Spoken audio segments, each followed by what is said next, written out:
I started with Think on These Things. I think it's an interesting read. It can be very confusing.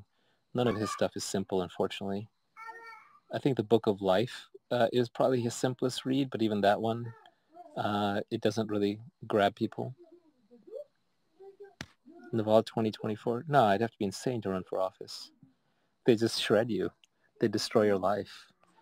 Have I read any fiction lately? I try, but I find most fiction boring. I'll do sci-fi. I was rereading some Borges recently. I was rereading Ted Chiang's second book.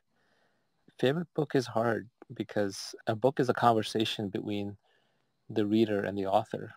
Giving somebody a book recommendation, you really need to know where they are in their life and what they value and what they're ready for. The same book 10 years earlier, 10 years later might make no sense or be life-changing. So book recommendations are hard. I don't like to give book recommendations because they're really just a snapshot of where I am in my life. And I don't know if it's necessarily appropriate for you. That said, people drag them out of me once in a while. Also keep in mind that the absolute best books, the books you want to be reading and the blogs you want to be reading are socially and politically so incorrect that no one will ever recommend them to you.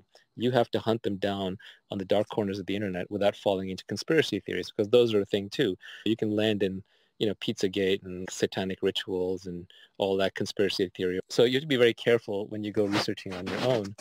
But what I look for is I look for people who are scientific and logical, but yet who are talking about topics that are normally not talked about, and they're crossing lines of expertise, and they sort of tend to be these broad natural philosophers, and they'll talk about anything. And you can find them on the web. They're just in hiding these days. There used to be a lot more out there, or they used to be much more visible before the web went so mainstream.